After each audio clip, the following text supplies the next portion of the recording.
សូមអរគុណជនរួមជាតិបានស្ដាប់ប្រសាសន៍មួយវគ្គរបស់អាដាមសាស្ត្រាចារ្យហេងបណ្ដាបាញ់មិញនេះនិយាយអំពីគំនិតអ្នកប្រាជ្ញសេដ្ឋកិច្ចមានន័យថាតាមដែលអាដាមបានលើកឡើងខាងដើមបាញ់មិញនេះបើយើងពិនិត្យទៅពីបញ្ហាសេដ្ឋកិច្ចពិភពលោកបច្ចុប្បន្ននេះកំពុងតែដើរតាមទ្រឹស្ដីនៃអ្នកប្រាជ្ញពីររូបហ្នឹងគឺ GBC ហើយនិងលោកកេនបាទចូលនៅនឹងកេនបាទយើងចូលមកដល់បច្ចុប្បន្នភាពពីវិបត្តិសេដ្ឋកិច្ចនៅលើពិភពលោកយើងអាចយកទ្រឹស្ដីនៃអ្នកប្រាជ្ញទាំងពីរនេះមកធ្វើការដោះស្រាយបានដែរឬទេបើកំពុងតែជួបនៅវិបត្តិធ្ងន់ធ្ងរនេះបាទសូមជឿបាទខ្ញុំសូមជម្រាបម្ដងទៀតគេថាទ្រឹស្ដីលោកសេកើតឡើងនេះប្រទេសនីមួយគិតតែពីផលិតប្រជាពលរដ្ឋគិតតែពីផលិតបានដើររកទីផ្សារតើអញ្ចឹងទៅកាលពីនៅក្រនៅអន់ថយអត់បញ្ហាដល់ពេលមានស៊ីមានចុកគ្រប់គ្រាន់វាលើសតម្រូវការគាត់ដើររកទីផ្សារដល់ដើរទៅវាយើងអាចសន្និដ្ឋានថាពេលហ្នឹងសង្គ្រាមលោកលើកទី1ហ្នឹងកើតឡើងដោយសារតែរឿងទ្រឹស្ដីលោកសេក៏ថាបានព្រោះអស់ទីផ្សារលេងជប៉ុនអាល្លឺម៉ង់ប្រទេសផ្សេងមួយចំនួនទៀតដែលគាត់ទឹមតែងើបផុសឡើងក្រោយអត់មានទីផ្សារលក់អញ្ចឹងបង្កើតបានទៅជាសង្គ្រាមក៏ថាបានក្រោយមកទៀតគឺយើងពិនិត្យឃើញទ្រឹស្ដីនឹងហាក់បីដូចជាមិនសូវត្រូវមកដល់ឆ្នាំ1929គឺថាផ្ទុះវិបត្តិសេដ្ឋកិច្ចមួយធំនៅសហរដ្ឋអាមេរិកបាទក្នុងចំនួនបើតាមដែលខ្ញុំមិនច្រឡំទេក្នុងឆ្នាំ1929ហ្នឹងគឺស្ថិតនៅក្រោមលោកប្រធានាធិបតីទី31របស់សហរដ្ឋអាមេរិកគឺលោក Herbert Hoover ពេលហ្នឹងពិភពលោកជួបវិបត្តិសេដ្ឋកិច្ចខ្លាំងណាស់គឺរៀលដាលភ្លាមពីពេញពិភពលោកដោយសារសហរដ្ឋអាមេរិកវិបត្តិសេដ្ឋកិច្ចនេះគឺអូសបន្លាយរហូតមកដល់ឆ្នាំផុតពីនឹងទៅចូលដល់លោកប្រធានាធិបតី Roosevelt បាទក្នុងឆ្នាំ1933វិបត្តិពិភពលោកនឹងនៅតែបន្តអូសបន្លាយទៀតព្រោះថាវាជាចូលក្នុង Great Depression បាទ33ដែលលោក Roosevelt ជាប់ឆ្នោត37ក្នុងឆ្នាំខ្ញុំបើតាមដែលខ្ញុំបានស្រាវជ្រាវឃើញក្នុងឆ្នាំ1938ហ្នឹងនៃអាណត្តិទី2របស់លោក Roosevelt ហ្នឹងគឺលោកកេនមានបានបញ្ចុះបញ្ចូលបាទចុះបញ្ចូលលោកប្រធានាធិបតី Roosevelt ហ្នឹងឲ្យយកទ្រឹស្ដីរបស់គាត់គឺថាទ្រឹស្ដីតម្រូវការគឺជាការទាញការផ្គត់ផ្គង់កើនឡើងតើទ្រឹស្ដីហ្នឹងយ៉ាងម៉េចទ្រឹស្ដីរបស់គាត់តម្រូវការមានន័យថាម៉េចបោះលុយចាយបាទបោះលុយចាយទៅមើលដល់សេដ្ឋកិច្ចធ្លាក់បោះលុយចាយទៀតបោះលុយចាយទៅវាធ្វើឲ្យ demand supply ហ្នឹងវាកើនបានអ្នកការផ្គត់ផ្គង់ហ្នឹងវាផ្ទុយពីលោកសេគាត់ថាអត់ទេផ្គត់ផ្គង់ត្រូវតែផ្គត់ផ្គង់ងើបមុនហើយកុំបោះលុយចាយកាលណាបោះលុយចាយវាធ្វើឲ្យមានអតិផរណាបាទតែជាការអភ័ព្វទៅទៀតនោះដល់ឆ្នាំ1939ផ្ទុះសង្គ្រាមលោកលើកទី2បាទហើយពេលហ្នឹងក៏គេមិនបានជាចាប់អារម្មណ៍អនុវត្តបញ្ហាហ្នឹងទេដល់លោក Roosevelt ហ្នឹង33 45ចប់សង្គ្រាមលោក Roosevelt ហ្នឹងគឺគាត់ចប់អាណត្តិទី3របស់លោកហើយបន្តមកទៀតនេះគឺរហូតមកដល់ឆ្នាំ1950ពេលហ្នឹងគេយកទ្រឹស្ដីលោកកេនមកប្រើបាទអញ្ចឹងសេដ្ឋកិច្ចពិភពលោកចាប់ផ្ដើម រីកចម្រើនពេលហ្នឹងដោយសារតែទ្រឹស្ដីរបស់លោកកេនគាត់ថាបោះលុយចាយ បាទ ចាយទៅវល់ច្រើនដងពេលណាសេដ្ឋកិច្ចវាកើនឡើងពេលហ្នឹងតលោកកេនគាត់បោះលុយអញ្ចឹងនៅក្នុងឆ្នាំ1960ស្រាប់តែការបោះលុយចាយនោះអត់ត្រូវ60មក70ហ្នឹងគឺក្នុងចំនួនលោកKennedy ហើយនឹងលោក Johnson បាទ បោះលុយចាយទៅអត់ត្រូវបោះលុយចាយទៅដាក់ភ្លុកទៅវាមិនត្រូវរហូតហេតុអីបានមិនត្រូវគេបានវិភាគពិចារណាទៅកាលនោះលោក Kennedy បានបង្កើតក្រុមប្រឹក្សាជាតិសេដ្ឋកិច្ចមួយ បាទ តែមានលោក Kennedy នឹងជាប្រធានហើយលោក Walter Heller ទីប្រឹក្សារបស់គាត់ខាងផ្នែកសេដ្ឋកិច្ចនេះគឺគាត់អ្នកខ្លាំងណាជំនាន់នោះគាត់វិភាគទៅឃើញថាការដែលបោះខ្លាំងពេកអញ្ចឹងទៅវាធ្វើអតិផរណាអញ្ចឹងវាចូលទ្រឹស្ដីលោកកេនវិញហើយលោកសេវិញគាត់បង្កើតក្រុមប្រឹក្សាហ្នឹងគាត់ចាំប្រមូលយកវិញបញ្ចេញបញ្ចូលធ្វើមិនបើខ្វះលុយបោះថែមបើលើស្រូបយកវិញធ្វើមិនឲ្យមានថាភាពលំនឹងនៃសាច់ប្រាក់ហើយវិបត្តិហ្នឹងគេឲ្យឈ្មោះថា fine tuning នៅសហរដ្ឋអាមេរិកហើយយើងឃើញសពថ្ងៃធនាគារយើងក៏ដើរតាមវិធីសាស្ត្រហ្នឹងដែរបាទទីផ្សារសាច់ប្រាក់ចាយមើលទៅច្រើនពេកគេប្រមូលចូលវិញមានន័យថាទ្រឹស្ដីលោកកេនហើយនឹងលោកសេក៏នៅតែត្រូវប៉ុន្តែកែសម្រួលបាទកែសម្រួលនៅក្នុងទសវត្សរ៍ទី60ក្នុងចំនួនលោក Kennedy ហើយនិងលោក Johnson បាទដល់ចឹងទៅសេដ្ឋកិច្ចងើបឡើងវិញទៀតមកដល់ក្នុងឆ្នាំ1970មកនៅត្រឹងទៀតពេលវិបត្តិសេដ្ឋកិច្ចពេលអតិផរណាថាខ្វះសាច់ប្រាក់យើងបោះបន្ថែមបោះទៅសេដ្ឋកិច្ចអត់ងើបទៀតទ្រឹស្ដីកេនហើយនឹងលោក Helber ហ្នឹងហាក់បីដូចអត់ត្រូវទៀតណាបាទ Helber គាត់ជួយសម្រួលនៅក្នុងឆ្នាំ1960ខ្វះបោះថែមលើសដកវិញដល់ពេលបោះថែមទៅដាក់ទៅភ្លុកទៅបាត់តោះអញ្ចឹងទៅចាប់ផ្ដើមមានហេតុអីបានរឿងហ្នឹងបង្កើតឡើងអញ្ចឹងពីព្រោះថាលុយដែលបានចាយទៅប្រជាពលរដ្ឋពេលហ្នឹងងើបហើយសេដ្ឋកិច្ចម្នាក់ងើប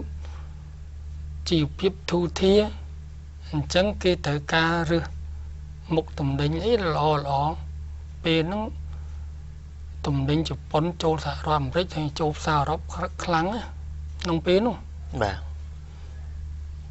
បោះទៅអាលុយហ្នឹងវាមិនចូលទៅសេដ្ឋកិច្ចក្នុងស្រុកទៅចូលទៅសេដ្ឋកិច្ចជប៉ុនទៅវិញបាទអញ្ចឹងគេវិនិច្ឆ័យឃើញអញ្ចឹងបានគេមានវិធានការទប់ស្កាត់នៅក្នុងចំនួនឆ្នាំពី70ទៅ80ហ្នឹងក្នុងចំនួនលោក Nixon Gerald Ford លោក Jimmy Carter បាទហើយចុងក្រោយនេះគឺលោក Ronald Reagan ប្រទេសបារាំងគេធ្វើគេថាទប់ស្កាត់តាមវិធីមួយកុំឲ្យទំនិញជប៉ុនវាចូលច្រើនពេកគេមិនហ៊ានខាត់ហ្មងទេកាលណាខាត់វាខុសសន្ធិសញ្ញាបានសញ្ញេជាមួយគ្នាអញ្ចឹងដល់ថាចូលមកចុះឲ្យចាំបន្តិចបាទចូលមកចាំបន្តិចសិនដើម្បីរៀបចំបែបបទឬមួយក៏យល់លេសអីបន្តិចតួអញ្ចឹងទៅដើម្បីកុំឲ្យទំនិញវាចូលច្រើនដល់ពេលចូលទៅហួសសម័យបាត់ហើយប្រើអត់កើតទេបាទចំណែកនៅសហរដ្ឋអាមេរិកក្នុងចំនួននោះគេកំណត់កូតាហើយក្នុងចំនួន70ទៅ80ហ្នឹងគឺថាសេដ្ឋកិច្ចសហរដ្ឋអាមេរិកជួប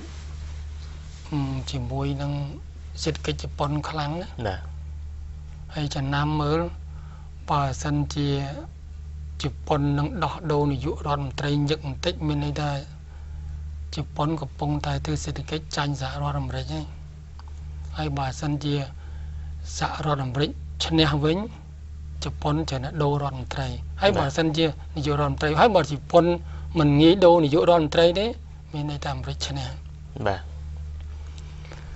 តោះអញ្ចឹងទៅផ្ទៃត្បិតតែពេលហ្នឹងវាដូចថា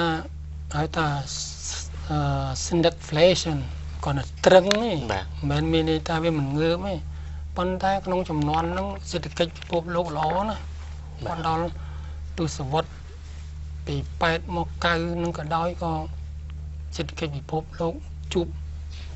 បញ្ហាល្អទាំងអស់និយាយចំងើបទាំងអស់បាទនេះគឺជាវិបត្តិសេដ្ឋកិច្ចធំហើយបច្ចុប្បន្ននេះយើងឃើញបើកាលពីវិបត្តិសេដ្ឋកិច្ចអាស៊ានមានន័យថា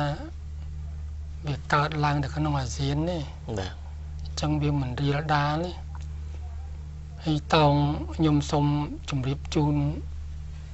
អាយដាមទៅថានឹងប្រជាពលរដ្ឋទាំងអស់បានជ្រាបថាសេដ្ឋកិច្ចពិភពលោកដើរតាមអាមេរិកទាំងអស់ហ្នឹងបាទហេតុអ្វីបានដើរតាមពីព្រោះថាសង្គ្រាមលោកលើកទី1និងលើកទី2มันមានសង្គ្រាមណាទៅដល់អាមេរិកទេហើយអឺរ៉ុបអាស៊ីគ្រប់សិតសឹងតែទទួលរងនៅវិបត្តិសង្គ្រាមនេះហើយវិបត្តិសេដ្ឋកិច្ចម្លោះហើយមួយទៅខ្ចីលុយសហរដ្ឋអាមេរិកទាំងអស់បាទថ្លៃទៅជាកូនបំណុលសហរដ្ឋអាមេរិកទាំងអស់យើងឃើញសូម្បីតែប្រទេសថៃក៏នៅតែជាពាក់សហរដ្ឋអាមេរិកណាទៅមករួចខ្លួននៅក្នុងចំនួនលោកថាក់ស៊ីននឹងទេដែលសងអស់បាទអញ្ចឹងបើសិនជាអាមេរិកដួលរលំសេដ្ឋកិច្ចណាទីក៏ដួលរេលដោយសម្ដេចលោកដេជោហ៊ុនសែនរបស់យើងបានមានប្រសាសន៍អញ្ចឹងអាស៊ានដួលគ្រាន់តែទៅស្គៀបជើងថ្មីប៉ុន្តែដល់រំៃដួលវិញមកទាំងផ្ទះដូចអីអាស៊ានកាលឆ្នាំ97បាទលោកប្រៀបធៀបថាដូចពពែដួលលើជើងដំរីណាបាទដល់ឥឡូវនេះដំរីវាដួលមកលើពពែទៅវិញណាវាបញ្ហាបាទសូមជើញតនេះហើយវិបត្តិសេដ្ឋកិច្ចនេះបើយើងមើលនឹងវាកើតឡើងដែលផ្ទុះឡើងខ្លាំងគឺពាក់កណ្ដាលឆ្នាំ2008ហើយវាបន្តមកដល់សពថ្ងៃនេះហើយយើងមើលមូលហេតុរបស់វាដែលប្រទេសធំអង្គការធំវាយតម្លៃគឺកើតឡើងដោយសារតែវិបត្តិដីធ្លីផ្ទះសម្បែងគឺធនាគារបញ្ចេញលុយខ្លាំងពេកទៅឲ្យប្រជាពលរដ្ឋព្រោះថានៅនោះវាស្រួលអាដាមអ្នកណាក៏ដោយឲ្យតែប្រជាពលរដ្ឋរស់នៅសហរដ្ឋអាមេរិកហ្នឹងចង់ទិញអីក៏បានដែរយើងធ្វើការឲ្យបម្រើឲ្យក្រុមហ៊ុនគេទៅគេកាត់រំលោះ installment ត្រឡប់មកវិញមកជាការចប់ហើយមួយទុកចិត្តទៅលើសេដ្ឋកិច្ចសហរដ្ឋអាមេរិកណាគេវិនិយោគគេហ៊ានលេងខ្លាំងណាធនាគារពេលខ្លះឲ្យខ្ចីទៅអស់លុយវ៉ាន់អស់លុយពីក្នុងធនាគារខ្លួនឯងហើយអាងទៅខ្ចីលុយធនាគារផ្សេងទៀតនេះគេលេងថា finance ខ្លាំងហើយបើជួនកាលធនាគារដទៃទៀតគ្មានគេទៅខ្ចីធនាគារអាហ្នឹងហើយបែរតែវាផលប៉ះពាល់មកដល់បច្ចុប្បន្ននេះអាមេរិកណាបើកទូលាយក្នុងការខ្ចីហ្នឹងហើយតលខ្ចីខ្លាំងពេកចឹងទៅពេលវិបត្តិសេដ្ឋកិច្ចងើបផ្ទុះឡើងក្តាំងប្រជាពលរដ្ឋសហរដ្ឋអាមេរិកអត់មានការងារធ្វើតែតអត់ការងារធ្វើវាគាំងលុយវាគាំងលុយធនាគារខ្សែធនតខ្សែធនអញ្ចឹងហើយនឹងស្ថាប័នហិរញ្ញវត្ថុមួយចំនួនទៀតដែលខ្លះនៅសហរដ្ឋអាមេរិកបើកមកសម្រាប់ឲ្យខ្ចីលុយគេអត់ធ្វើធនាគារទេតដួលលំអញ្ចឹងទៅធនាគារមួយនោះគាត់មាន shareholder ដែរមានបោះ share បោះ stock លក់មានន័យថាបោះបានភាគហ៊ុនបោះថាបានប្រាក់កម្ចីហ្នឹងបាទតើគាត់អាលុំគាត់មិនអាលុំហ្នឹងណាគាត់ទៅអាលុំនៅ stock exchange ទៀតអាផ្សារហ៊ុនតើអាផ្សារហ៊ុនប្រជាពលរដ្ឋយើងប្រមាណប្រជាពលរដ្ឋពិភពលោកប្រមាណលានអ្នកដែលទៅទិញបាទហើយគ្រោះថ្នាក់ណាបន្តិចទៀតខ្ញុំនឹងនិយាយអំពីតើពេលនៅធនាគាររលំទៅវាមានផលប៉ះពាល់ខ្លះហើយគប់អែបជាប់ជាមួយនឹងគោលនយោបាយបរិរដ្ឋាភិបាលយើងទប់ស្កាត់រឿងហ្នឹងអញ្ចឹងចាំខ្ញុំនិយាយបន្តិចទៀតលើរឿងហ្នឹងបាទតដល់ពេលធនាគារហ្នឹងក៏រលំទៅប្រជាពលរដ្ឋអត់មានការធ្វើវិបត្តិសេដ្ឋកិច្ចនឹងផ្ទុះឡើងវាមិនមែនផ្ទុះទៅសហរដ្ឋអាមេរិកណាវារៀលដាលរហូតទាំងអស់មកដល់ពីអឺរ៉ុបដល់អាស៊ីបច្ចុប្បន្ននឹងមកដល់ប្រទេសយើងហើយកាលណាសេដ្ឋកិច្ចផ្ទុះឡើងហើយអតិផរណាធ្លាក់ថ្លៃយ៉ាងនេះមិនមែនហៅថាអតិផរណានេះបាទពាក្យថាអតិផរណាគឺជាមហន្តរាយមួយដែលទាញយកឬក៏កម្ចាត់ឬក៏បន្ថយនៅភាពសុខសាន្តរបស់ប្រជាពលរដ្ឋមួយផ្នែកហើយអ្នកដឹកនាំធំទាំងអស់ដែលគាត់សម្លឹងមើលទៅវិបត្តិសេដ្ឋកិច្ច2008នេះហាក់បីជាផ្ដោតទៅលើរឿង real estate ទៅលើបាទហើយបើតាមខ្ញុំមើលធ្លុះជាងនឹងទៅទៀតបាទនេះគ្រាន់តែជាទ្រឹស្ដីគ្រាន់តែជាការយល់ឃើញរបស់ខ្ញុំជាអ្នកនិយាយម្នាក់ទេថាពួកសេដ្ឋកិច្ចវាមិនអាចកិច្ចនៅឆ្ងាយពីនយោបាយទេបាទហើយនយោបាយអ្វីក៏ដោយក៏មិនអាចកិច្ចផុតពីសេដ្ឋកិច្ចច្បាប់បានធម្មជាតិទេអត់គេអត់ផុតទេយើងពិនិត្យមើលនៅក្នុងឆ្នាំ2000ប្រមាណនេះដែល Bin Laden គាត់បុកWorld Center 2002បាទពេលហ្នឹងចាប់ដើមមានវិបត្តិខ្លះហើយកើតឡើងវិបត្តិនេះគឺកើតឡើងចំសហរដ្ឋអាមេរិកតែម្ដងព្រោះវាកម្រមានអ្នកណាមួយយកគ្រឿងអាវុធយកទៅបាញ់ទៅដល់សហរដ្ឋអាមេរិកហ្នឹងកម្រណាហើយមិនដែលមានអញ្ចឹងផងតដល់ពេលកើតឡើងរឿងនឹងមួយសហរដ្ឋអាមេរិកចាប់ដើមបញ្ជូនទ័ពបញ្ជូន NATO ទៅវាយនៅអាហ្វហ្គានីស្ថានដើម្បីកម្ចាត់ហើយសពថ្ងៃហ្នឹងអារឿងហ្នឹងនៅតែកម្ចាត់មិនតាន់បានទេនៅតែតាមប្រមាញ់បាទរឿងទី2កើតឡើងដែរគឺកើតឡើងដោយសារសហរដ្ឋអាមេរិកនាំទ័ពទៅវាយនៅអ៊ីរ៉ាក់ហើយសង្គ្រាមនេះអាមេរិកធ្វើតែឯងគ្មានអ្នកណាជួយអាមេរិកសោះយើងមើលបាទអញ្ចឹងទម្ងន់មួយ World Center Trade មួយទម្ងន់មួយវាយនៅអាហ្វហ្គានីស្ថានទម្ងន់មួយទៀតវាយអ៊ីរ៉ាក់ហើយនោះទម្ងន់មួយទៀតដែលធ្ងន់មែនតើគឺអូប៉ាច់ក្រុមអ្នកផលិតប្រេងហ្នឹងគាត់លេងខ្លាំងដែររហូតដល់នាំប្រេងចេញទៅកំណត់ចំនួនប្រមាណបារ៉ែលប្រមាណធុងមិនឲ្យនាំចេញច្រើនពេកហើយតម្លើងថ្លៃ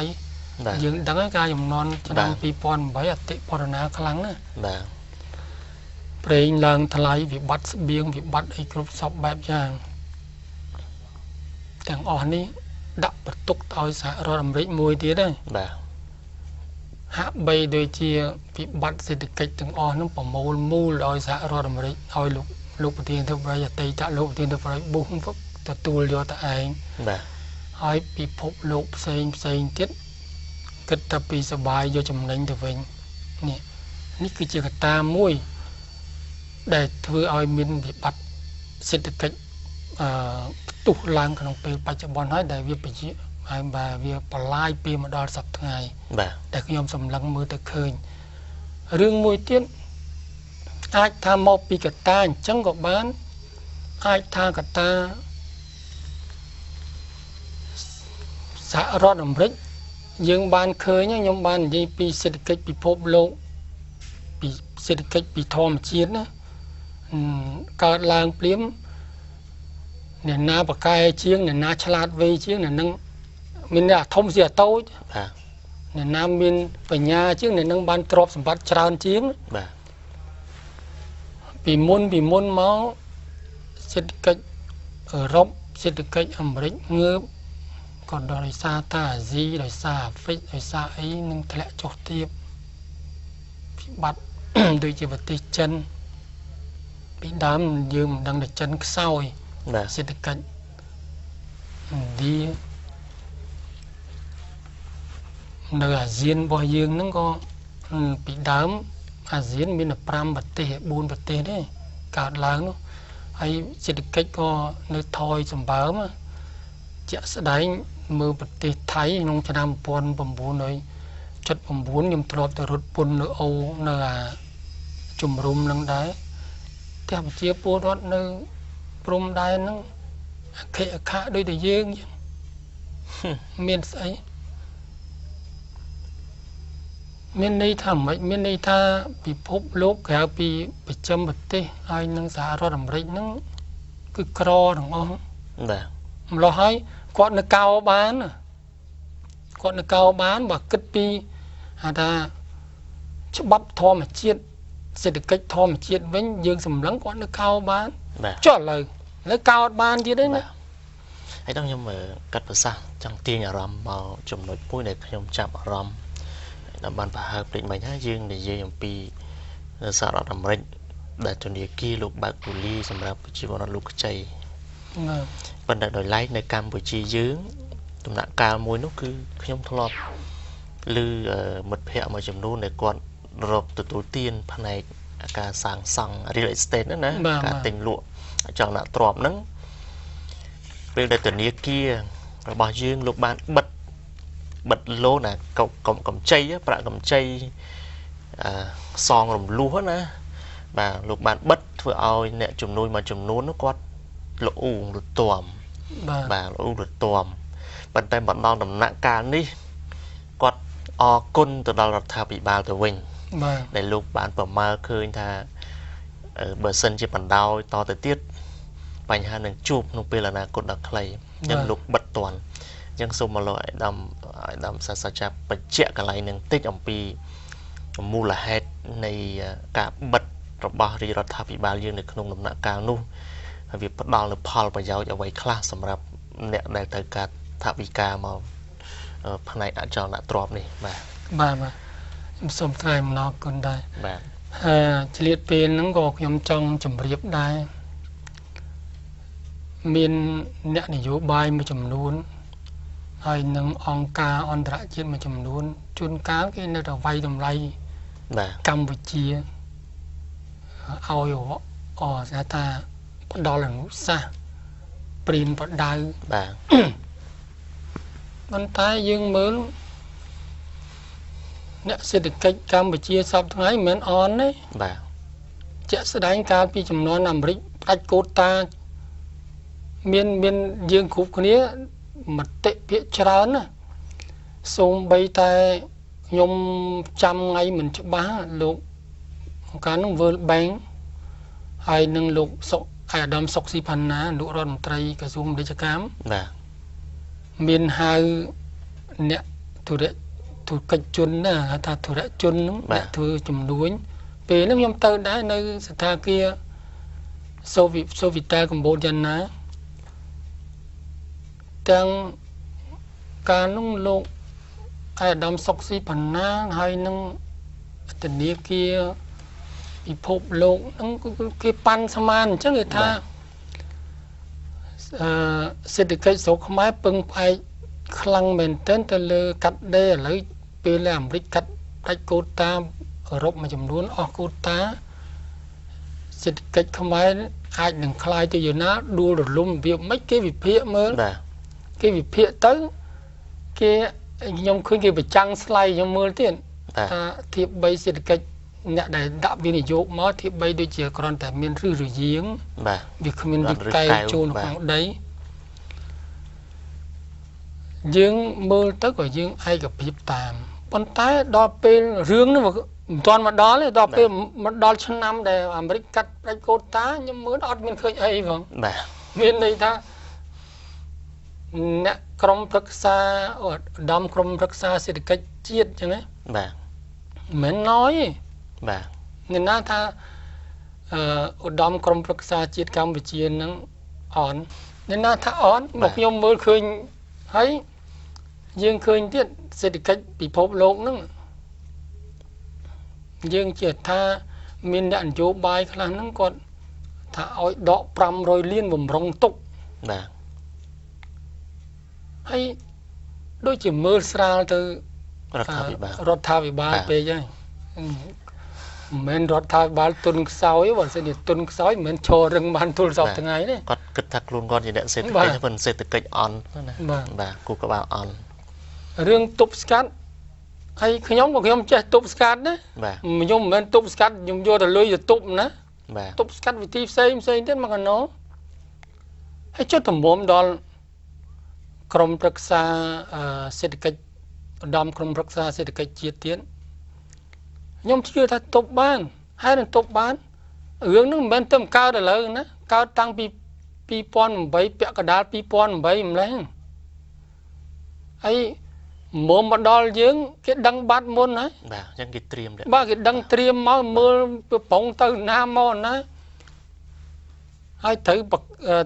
ប្រើវិធីសាស្ត្រអីខ្លះដើម្បីទប់ស្កាត់យើងក៏មិនជាស៊ីជំរឿយើងក៏មិនដឹងថារឿងកិច្ចការផ្ទៃក្នុងរបស់ឧត្តមក្រុមប្រឹក្សាជាតិដែរមិនដែរមិនណយទេព្រោះហេតុមិនណយព្រោះយើងឃើញអាឆ្នាំគេបិទកូតាម្ដងអីតាអាហ្នឹងយើងគិតថានៅពេលដែលយើងធ្វើនីតិបាទថានៅប្រមាណខែឬក៏ប្រមាណឆ្នាំខាងមុខសហរដ្ឋអាមេរិកឬក៏បាចាំប្រទេសមួយចំនួនគេនឹងបិទកូតាការនាំចេញនៅផ្នែកវិញ្ញាណភ័ណ្ឌពីកម្ពុជាទៅបាទយើងនីតិថាប្រហែលអាចថានឹងវាហាក់បីដូចយើងផ្ដាច់សេរ៉ូមចំពោះអ្នកជំងឺម្នាក់អញ្ចឹងណាឬក៏ផ្ដាច់អុកស៊ីហ្សែនអញ្ចឹងប៉ុន្តែពេលដែលផ្ដាច់ទៅវាអត់ដូចអ្វីដែលយើងទស្សទាយនោះអានោះដោយសារកម្លាំងនៃអ្នកជំងឺនោះគេអាចទប់នឹងស្ថានភាពនឹងបានដោយឡែកសម្រាប់កម្ពុជាមានអ្នកវិភាគមើលស្រាលមកឃើញថាបើមិនជាអាមេរិកផ្ដាច់កូតាទៅផ្នែកវិស័យវិជ្ជាភ័ណ្ឌហ្នឹងគឺទៅហើយកម្ពុជាពឹងសេដ្ឋកិច្ចកម្ពុជាវាពឹងផ្អែកលើវិស័យវិជ្ជាភ័ណ្ឌហ្នឹងប៉ុន្តែធៀបទៅពេលដែលដំណាក់កាលមកដល់វាអត់ដូចការគិតបាទអញ្ចឹងយើងគិតថាអ្នកសេដ្ឋកិច្ចកម្ពុជាមិនមែនអន់ទេបាទអ្នកសេដ្ឋកិច្ចកម្ពុជាក្នុងតួនាទីក្នុងមុខតំណែងរាជរដ្ឋាភិបាលមិនអន់ទេបាទហើយសំខាន់គឺប្រមុខដឹកនាំបាទអរគុណខ្ញុំសូមអធិស្ឋានវាយដំដើម្បីសម្រាប់ម្ដងទៀតសិនយើងនឹងវគ្គបន្តទៀតបាទសូមអនុញ្ញាតសម្រាប់ម្ដងទៀតសិន